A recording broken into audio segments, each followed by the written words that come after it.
আল্লাহর হাবিব সাল্লাল্লাহু আলাইহি ওয়াসাল্লাম বলেছেন যে এই মক্কা শহর আমার সবচাইতে প্রিয় শহর।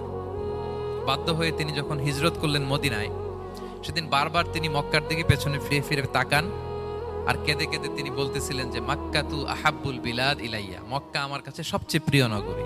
লাউলা উখরিজতু লামা খারাজতু, আমাকে যদি জোর করে বের করে দেয়া না হতো আমি কোনোদিন মক্কা ছেড়ে অন্য কোথাও যেতাম না। আল্লাহর হাবিব সাল্লাল্লাহু আলাইহি ওয়াসাল্লামের সবচেয়ে প্রিয় শহর ছিল মক্কা, এবং এটা আল্লাহর হাবিব। যদি আমাকে জিজ্ঞেস করেন আমি জীবনে কি করেছি, তাহলে বলবো আলহামদুলিল্লাহ, আমি মক্কা মদিনা ঘুরে দেখেছি, ওমরাও করেছি। মা, তুমি ধন্য, কারণ তোমার সন্তান নবীর দেশ দেখতে পেরেছে শুধু তোমার জন্য।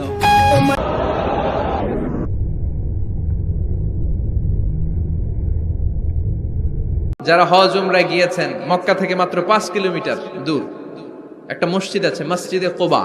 প্রতিদিন শনিবার বিশ্বনবী মসজিদে নববী থেকে কোবা মসজিদে হেঁটে হেঁটে যে 2 রাকাত নামাজ পড়তেন। কেউ যদি অজু করে, ঘর থেকে অজু করে যে কোবার মসজিদে নামাজ পড়ে, তার আমল নামে আল্লাহ একটা কবুল উমরা হজের সওয়াব দিয়ে দিবে। এজন্য দেখবেন প্রতি শনিবারে কোবা মসজিদে ভিড়। আমি যতবার গিয়েছি সৌদিতে, প্রত্যেক শনিবারে ওখানে জিয়ারত করেছি।